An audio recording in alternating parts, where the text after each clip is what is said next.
Buongiorno a tutti, lasciatemi iniziare. Good morning, everybody. Let me start to welcome Baba Demas Oko, the Golden Lion for a Lifetime Achievement of the Biennale Architettura 2023.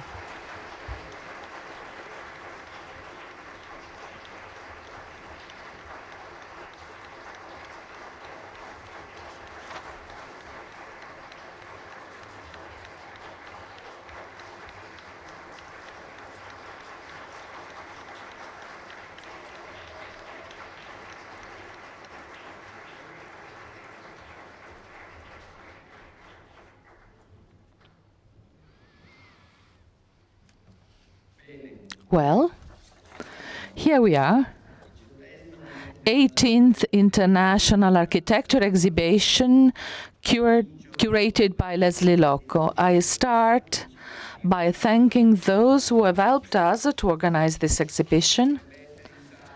We should have in the room the President of the Culture Committee of the Italian Parliament, Honorable Mollicone.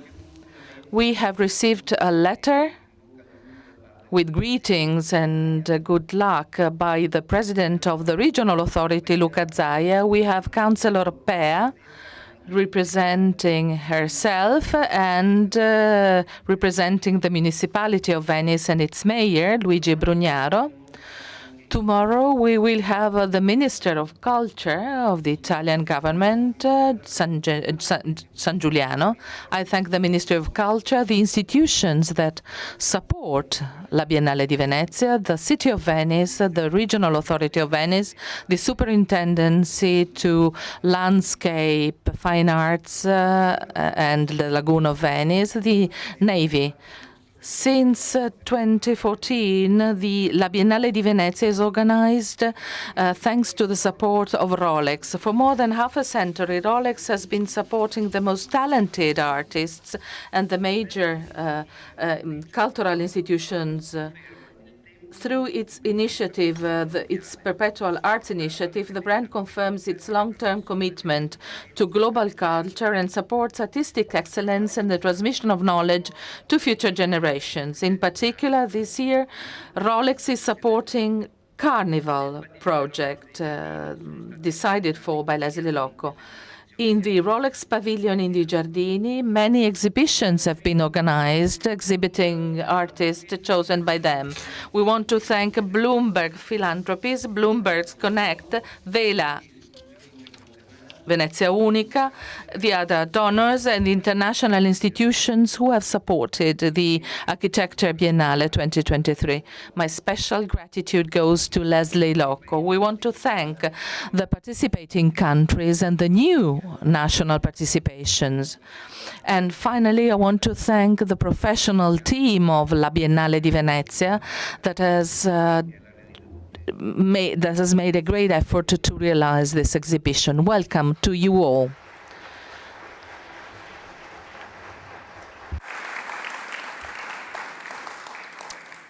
Il Presidente.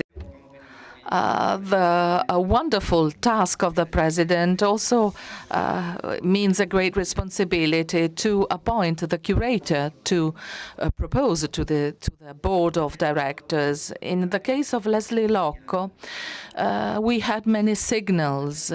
First of all, I met her in person as a member of the international jury of the exhibition curated by Shim Sarkis. I heard her speaking. I really appreciated her talent, her quality. And then there were many other personalities in the world. About that first seed that had been launched during the first meeting of us, kind of flourished, of bloomed. So when we proposed her this task, she was greatly surprised and moved. But immediately afterwards, she took control of the situation. She showed us whom she is. She's a strong, stubborn. She makes architecture a field of research for the future of humanity, a role that architecture is taking upon itself After recent experiences like the pandemic, we are increasingly asking architecture to get out of its role of building science, providing instead answers and responses to the needs of people. Lesley conquered me because she has always been telling me that the most important thing for her is transmitting these values and this knowledge. When she spoke to me about the title of this exhibition, The Laboratory of the Future, I found this perfectly in line with what we are trying to do with the Biennale, with La Biennale. La Biennale wants to be a laboratory where curators, artists can find a confirmation of their theories and of the knowledge they have acquired over the years. With the construction of the International Center for Research on Contemporary Arts, we want this activity to be permanent and not to be limited to the span of the duration of the different exhibitions and festivals. This laboratory requires a system based on its initial nature, the verification of the initial hypothesis, and she's bringing with her a smaller laboratory that will then expand to the rest of the world. Africa becomes the tool to verify the knowledge of the rest of the world, telling us that they have tested these tools before.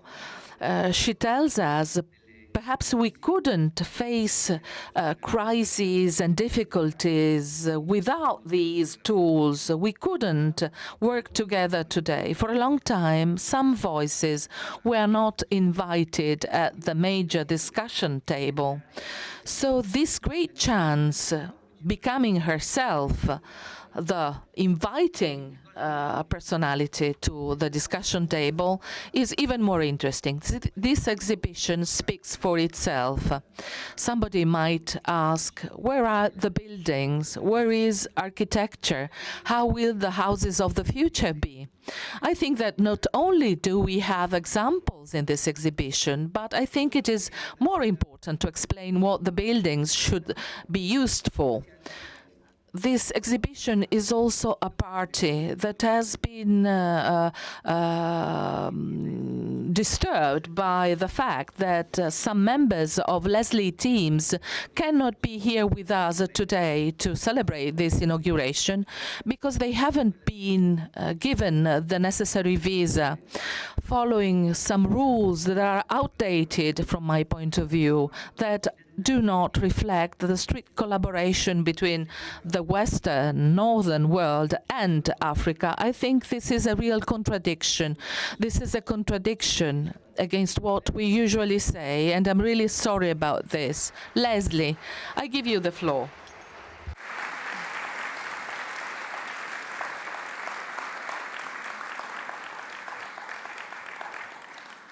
Allora, grazie Presidente Cicutto per...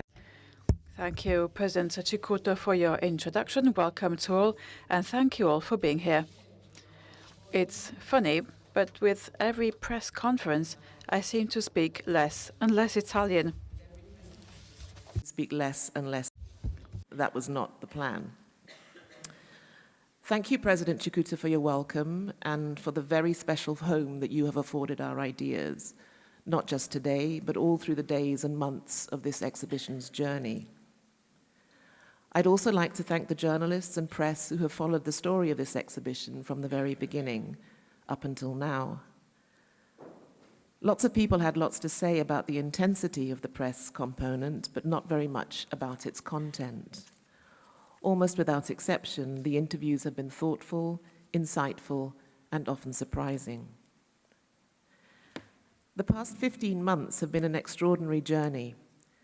The experience has brought some questions into sharp relief, uncovered previously hidden challenges, and swiftly dissolved others.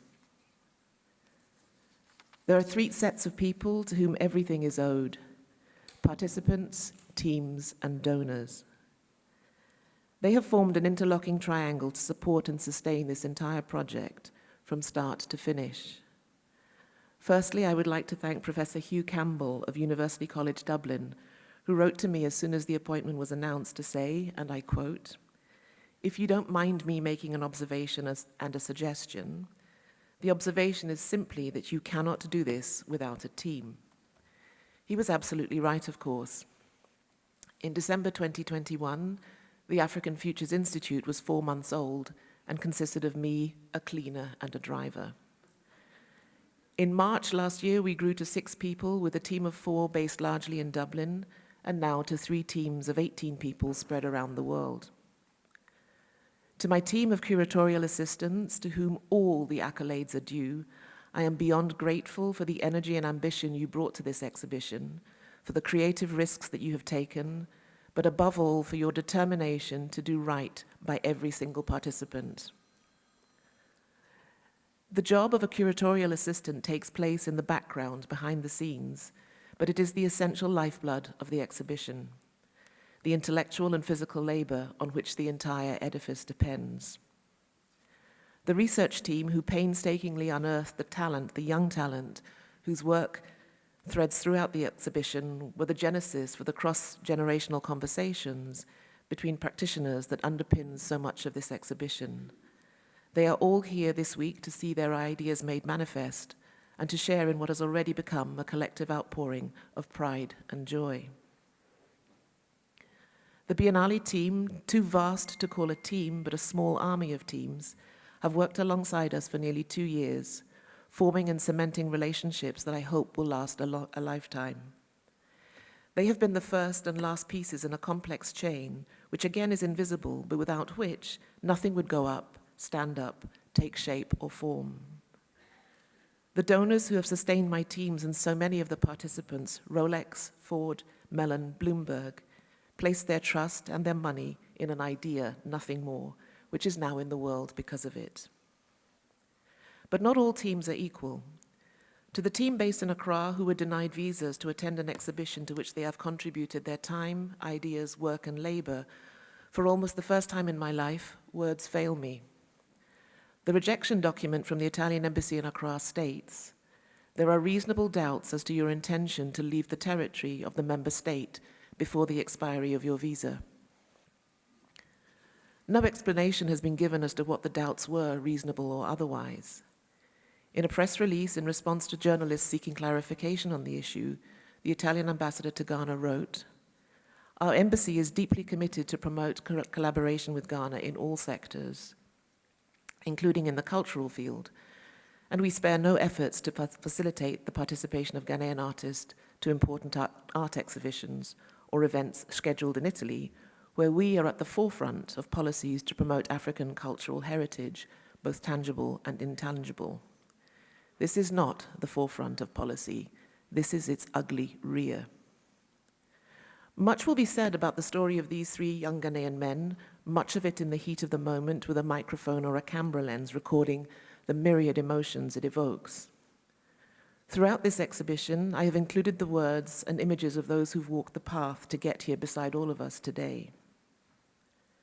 20 years ago, in 2004, the day after the election of George W. Bush, Toni Morrison wrote, "I am staring out of the window in an extremely dark mood, feeling helpless. Then a friend, a fellow artist, calls to wish me happy holidays. He asks, 'How are you?' And instead of 'Oh, fine, and you?' I blurt out the truth. 'Not well. Not only am I depressed, I can't seem to work, to write. It's as though I am paralyzed. I've never felt this way before, but the election,' and I'm about to explain with further detail when he interrupts me, shouting, 'No, no, no, no, no, no. This is precisely the time when artists go to work. Not when everything is fine, but in times of dread. That is our job. This is precisely the time when artists go to work. There is no time for despair, no place for self-pity, no need for silence, no room for fear. We write, we speak, we do language. That is how civilizations heal. I know the world is bruised and bleeding, and although it is important not to ignore its pain, it is also critical to refuse to succumb to its malevolence. Like failure, chaos contains information that can lead to knowledge, even wisdom. For the moment, this is a headline story, but it cannot become the defining story of this exhibition. That is too easy, too predictable, too cheap. This is not a new story, it's an old and familiar tale, if not to many in this audience, at least to the global majority who are not here. There are participants in this show who understand that this is precisely the time to go to work. Over the coming months, thoughtfully, intelligently, carefully, participants will use the platform of this exhibition to work together to address the complex questions that have been raised. In line with our ambition to do things differently, both in terms of participants and environmental impact, this exhibition had two major departures from tradition. One, we decided not to rebuild a new exhibition, but rather to adaptively reuse the framework we inherited from Cecilia Alemani, the curator of the previous Art Biennale. And I should say here, it was a fantastic framework. Second, we asked participants to touch the cordery and central pavilion as lightly as possible. Although certainly not carbon-free, the use of screens, films, projections, and drawings in place of models and artifacts wherever possible sets a different tone. We're well aware of the need to quantify one's efforts statistically with hard numbers instead of warm and vague aims, but we recognize too that changes must be cultural, that the culture of architectural exhibitions must change. Those changes had to happen on both sides, participants and audience. So much has already been written about the expectation that this Biennale will change everything simply by virtue of having more Black and African participants than previous. But this misses the point. For difference, however you construct it, to make a difference, it has to do more. It cannot simply be. The invitation to participants was therefore threefold. Bring yourselves, your authentic selves, freed from expectations, professional mores, and masks. Frame your work in terms of the two guiding principles, decolonization and decarbonization. Think deeply and carefully about your choice of representation. Unlike artists, architects invited to take part in exhibitions make work largely to represent something that exists out there beyond the gallery in the so-called real world. The traditional voice of architecture is the drawing, model, or text. But as Oprah once famously said, no one remembers what you said or did. People only remember how you made them feel.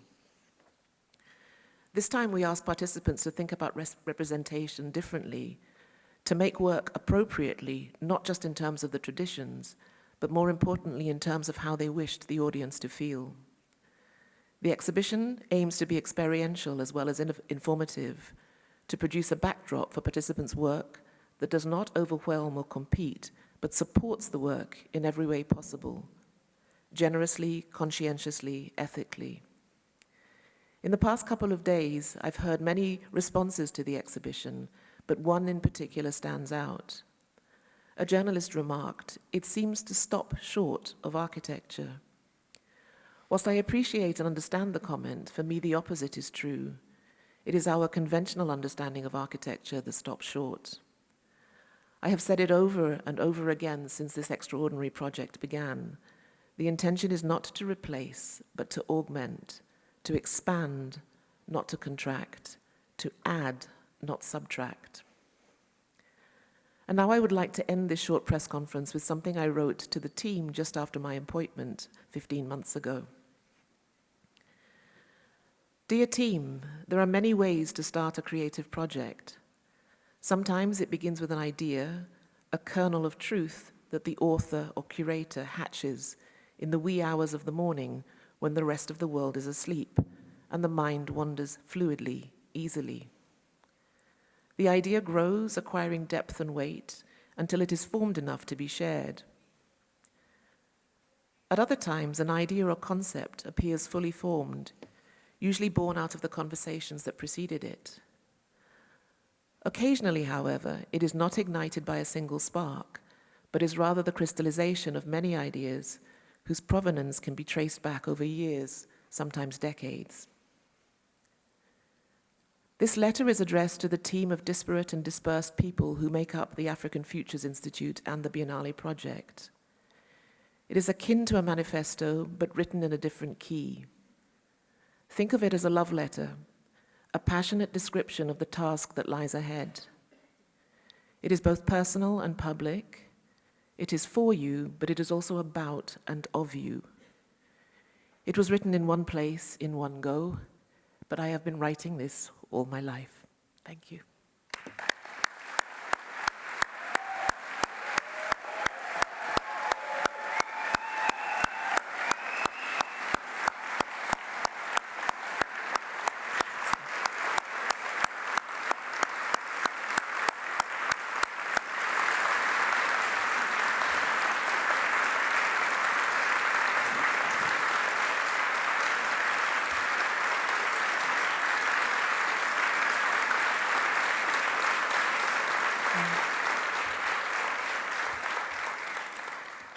Avete avuto un esempio concreto.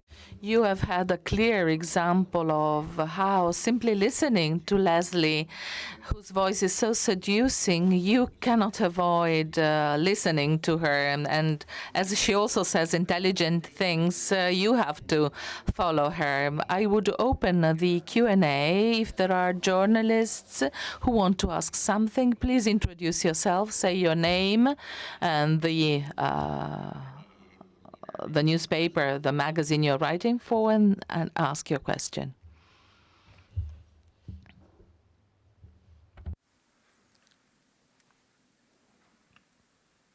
Salve, buongiorno.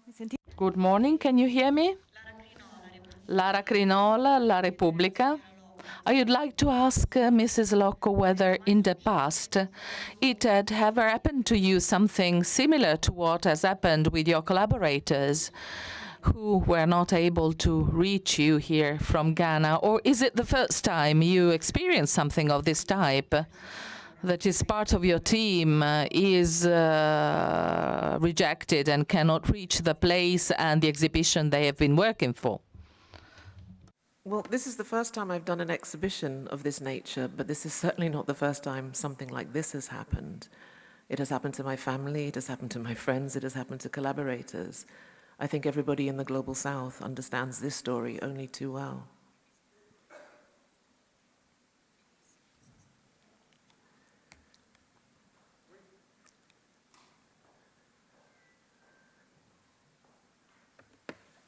Grazie. Pronto? Thank you. Andrea Giacomo Katos, Tovima, Athens. I would like to ask Mrs. Lokko how you think the national pavilions have contributed to the realization of your main idea for this Biennale. As I understand it in my experience, the national pavilions are often appointed before the curator's statement comes out. So sometimes in the few Biennale that I've been to, there doesn't appear to be much relationship or a great relationship between the curatorial statement and the national pavilions. This time around, however, many of the national pavilions responded in really interesting ways. And in one of the Zoom conversations, one of the Zoom calls we had with all of the curators, these really interesting new alliances seem to be merging as a result of the concepts of the exhibition. So less to do with national territories, but much more to do with how people are thinking about sustainability, the environment, water, many projects this year, centered on water. So new territories and new geographies seem to be emerging, which for me was very interesting.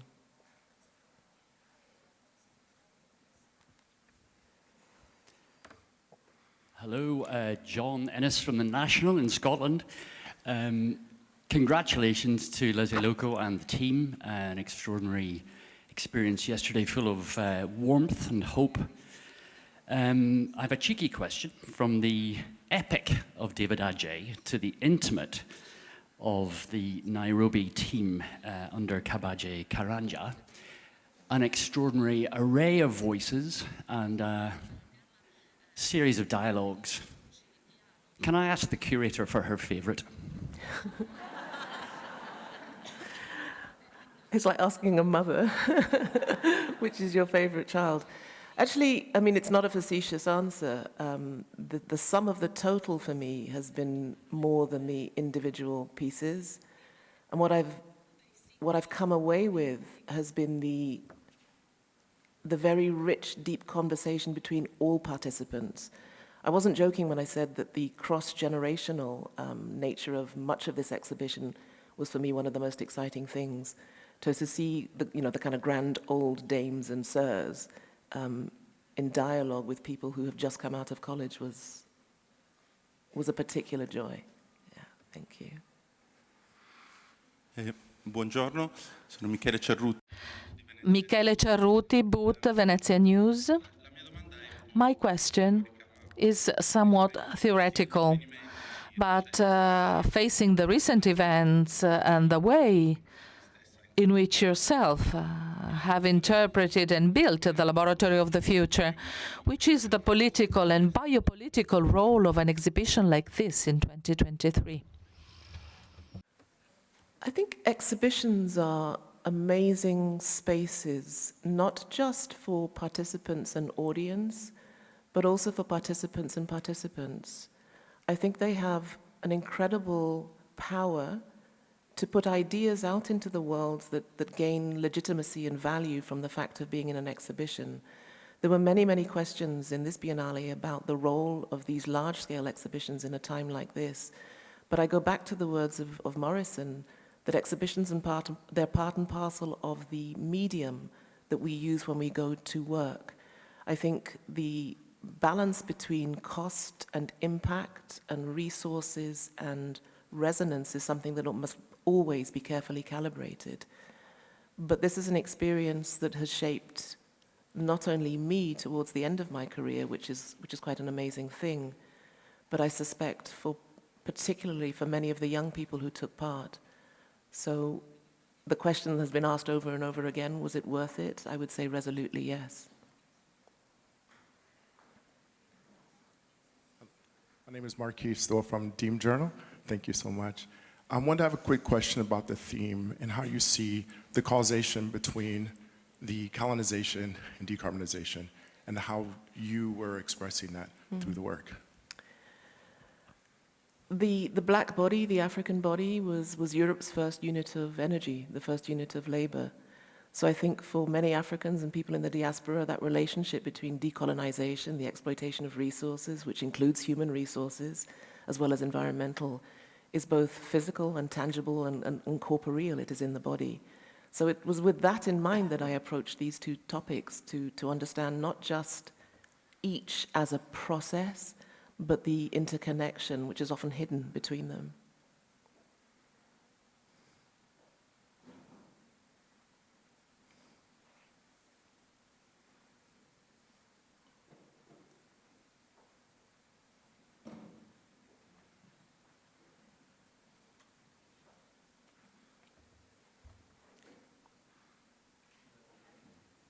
So many people, so little questions. Very good.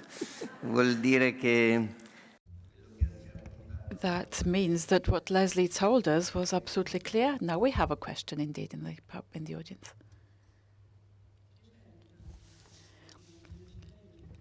Architettura in acciaio, Valentina Picelli. In Africa, mention was made of the new colonialism by the West through the digital world. What is the role that architecture can have in stopping this new danger, which is not only true for Africa, but for the entire world? I think one of the surprises for me in putting together this group of collaborators was the range of media that they used to express ideas. And it may sound like a bit of a cliche, but in the younger generations, there was a kind of fearlessness and boldness about the way they use the digital world. They subvert it, they manipulate it, they change it, and they show us that colonization is never a one-way process. In many ways, their ideas are colonizing the media. I always say to students to go forward literally without fear. And I think many of the young practitioners in this exhibition have done precisely that. the question of whether what they're doing is architecture, I think it brings it exactly to the point. They use methods that I even don't understand to produce ideas and concepts that are hard at first to grasp, but are deeply spatial, deeply political, deeply aesthetic, deeply historical. I think it's less a question of them being colonized by the media than them doing it to the media. Hello, Luisa Nanni Pieri from African Magazine France. I'll do my question in Italian. Apart from your team, as regards participants, are there people who wanted to come and weren't granted a visa? And over the next months, how are you going to guarantee access to the exhibition from a distance for the people who cannot come to Venice? Have you given this a thought? I think one of the incredible aspects of doing an exhibition in this time is the availability of archiving, of digital experiences of the exhibition. We're in conversation with funders to take parts of this exhibition when it's over to other locations. In terms of other participants, I'm sure that there are many in this who applied for visas, in good time and couldn't be here. I know of a couple, but this is not the only story of this exhibition.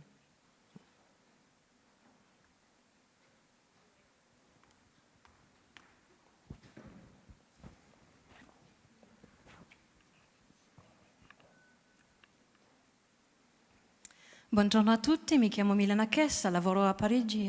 Milana Kars from France for l'Humanitaire.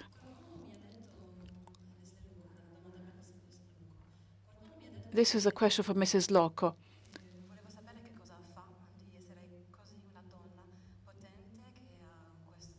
You are such a powerful woman in showing the world that Africa has force. That is a dynamic place. It is a strength. And apart from this, the exhibition really is fantastic. So your role as a mentor is what I'm asking about. And as to architecture, what to do with the African heritage? Should it be destroyed, transformed? What can be done with the fantastic heritage that there is in Africa, even if it is associated to very complex moments in history?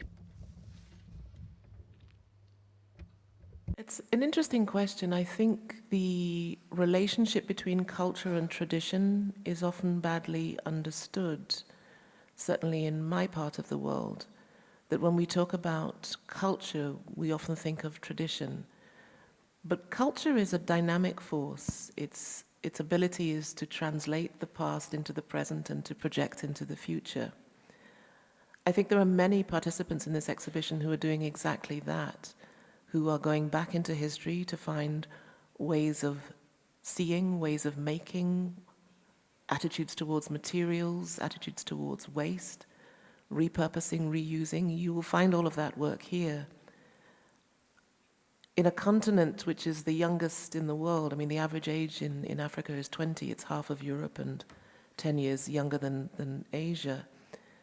The majority of Africans have the majority of their lives in front of them. So this relationship to the past is also different. I think architecture is one of the most interesting, malleable, plastic ways of stitching past, present, and future. I think I've heard the conversation many times that, does architecture have a role in these complex questions? I would say absolutely. Hi, my name's, can you hear me? Yeah. Hi, I'm Ife Adereji on behalf of Amaka. I like the fact that you said you told the participants to go without fear. Did you, this is the first time Africa was, brought to the table. What were your fears and how would you say you sort of dealt with that? It's a good question. I think anyone taking on a project of this scale and scope, you would be inhuman if you didn't have fear. I have fear today. you bring something into the world and you have no idea how it will be received. But I always say to my students, you know, if you haven't done the work the night before the review, it's too late. And I would say from the beginning, everybody, particularly the teams who worked on this, did the work. The participants did the work. The work is here. I think the exhibition will be judged by the work, not by anything I say about it or you say about it. So in a sense, you work through the fear. Buongiorno, sono Manuel Orazzi. Manuel Ratti for Domus and Il Foglio. I would like to know what you think of the Italian project on the bridge in the Strait of Messina between Calabria and Sicily, which was approved a few days ago, and that Honourable Rampelli stated should be done with an Italian touch and thinking of the local culture. Do you think that such a project is in line with this Biennale architecture? The Arsenale and the Central Pavilion that I must confess I haven't even heard of or seen the bridge. But I think that the question of the relationship between local identity and global practice, let's say, is a really relevant conversation. You will find in the Arsenale projects from all over the world that deal with similar issues of the translation of identity into contemporary work. So if I understand the question correctly, yes, I think it is very relevant. Hi, this is Odile Tevi from Nabucco Foundation in Accra. Mine is also a cheeky question, and with 2020 vision and what you know today, I'm wondering whether there's something that you wish you could have brought to the table about your idea for this exhibition. I think in many ways the most difficult choice was actually making the choice of thinking about the participants to bring to this exhibition. I know that there will be questions, probably also critique about the fact that I know so many of the practitioners. But one of the things I thought about when starting this journey was that the emotional weight of this exhibition would be great. And I had to know that I could trust, literally know many of the participants to be able to handle and hold this material. I regret, of course, that there are certain participants who are not here. At one level, the ability to have a choice of so many at this point is an indication of how far we've come. 10 or 15 years ago, it would have been a much shorter list. So that gives me hope. I think it's too soon for me to say if there are any regrets. Yeah.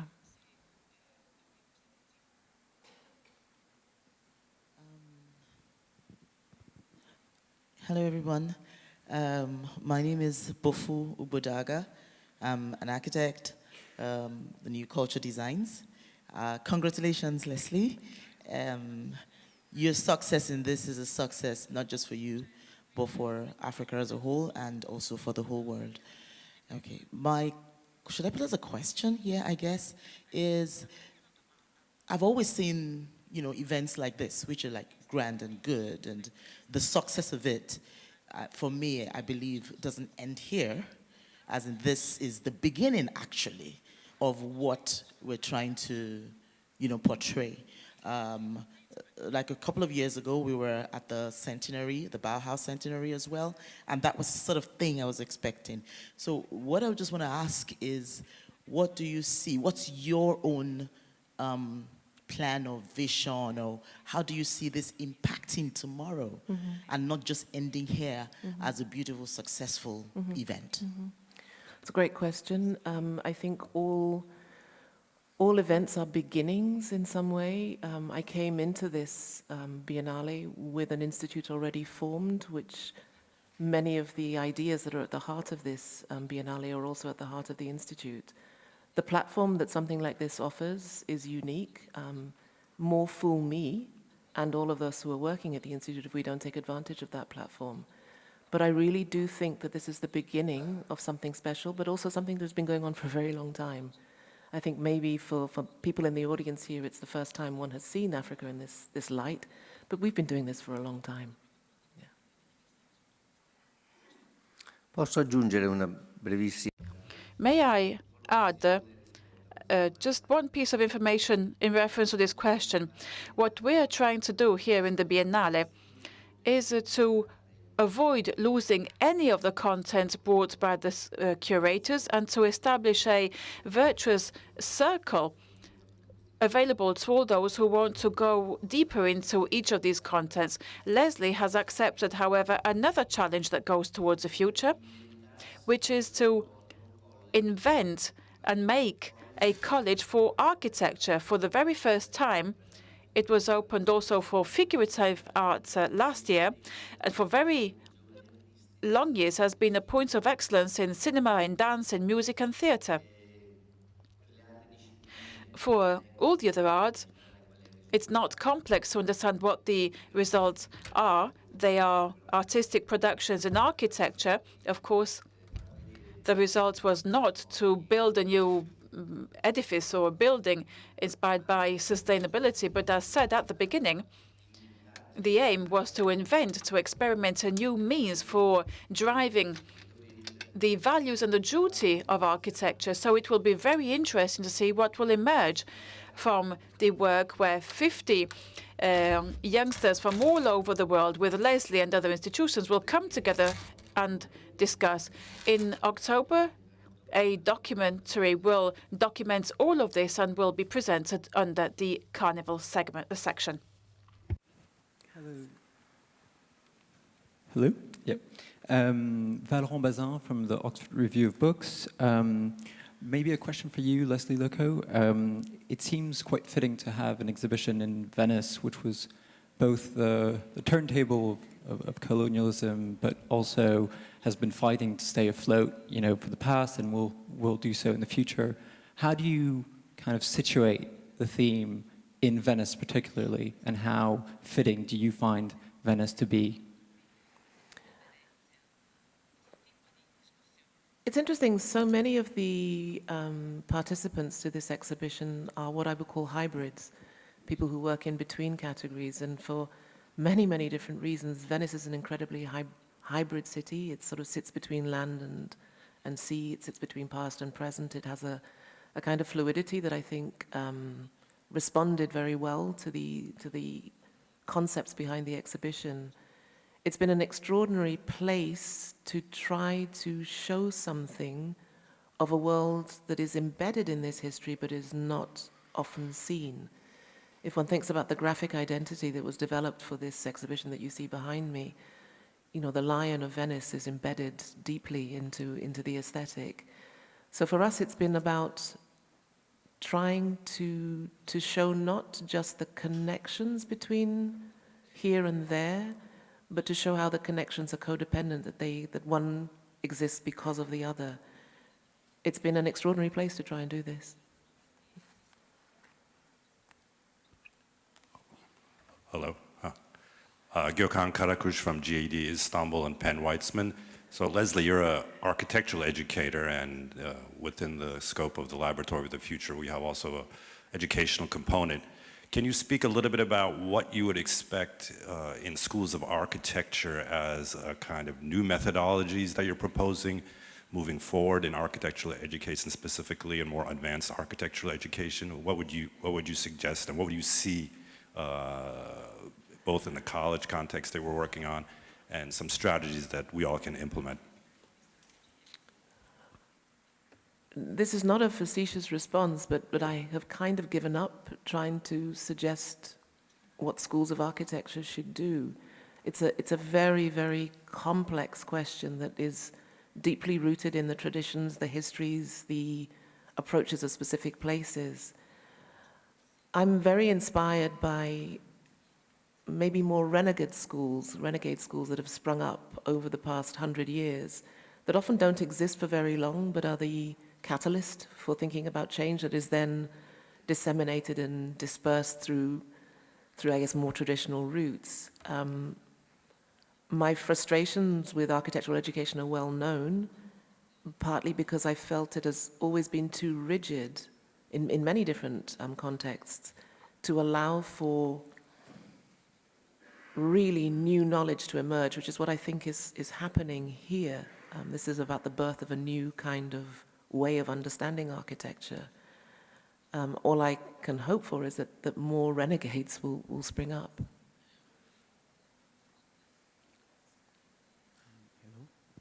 Hello, Madi Biagioli, European Assembly of Architecture of Europe, and Mark, North Macedonian Architecture Platform. My question is a bit a smaller follow-up of the previous one. Basically, do you think, according to your experience with the young architects and the students, there are some danger for the heavy exposure to the social media? There is some fear for you, in your opinion, about everything can be flattened and the local experience, the what can be bring out from local and local places can be flattened because the heavy exposure of social media to the young architects. Thanks. I'm 60, so my relationship to social media is really that of a kind of immigrant to the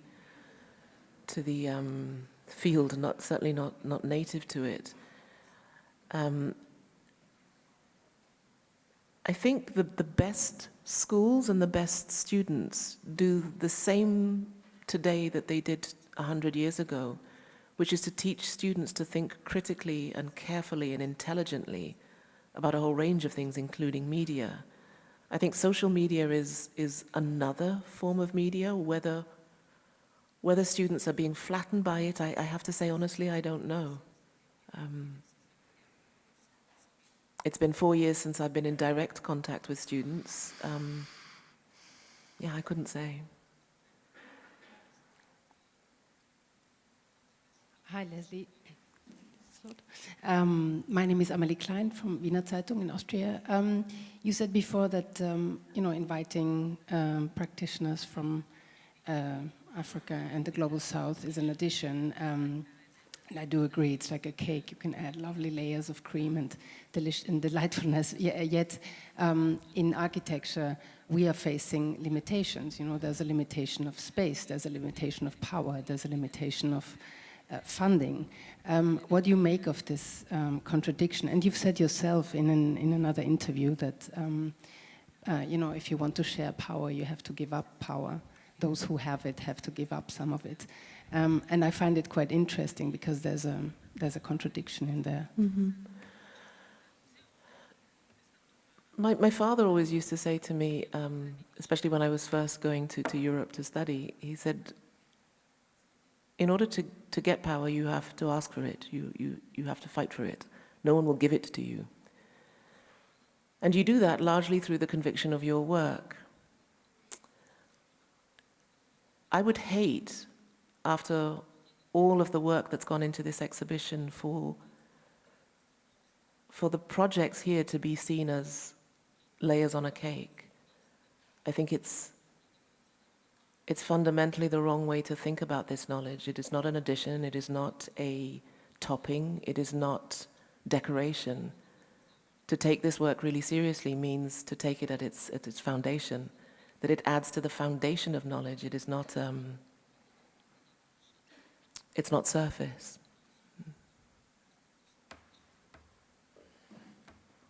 Buongiorno, sono Maria Cristina Gribaldi.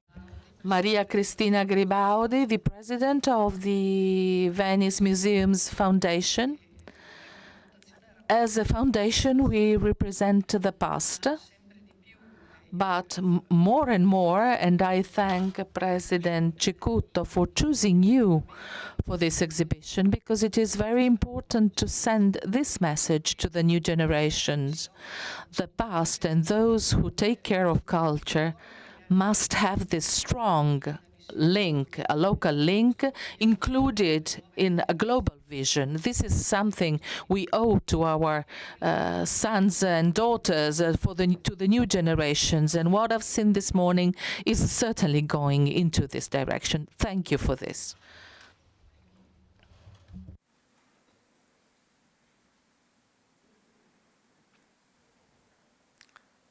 Bene. Well, I thank you all for being here. I hope you will have a chance to visit the exhibition,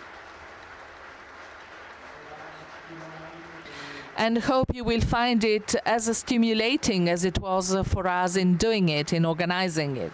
Thank you.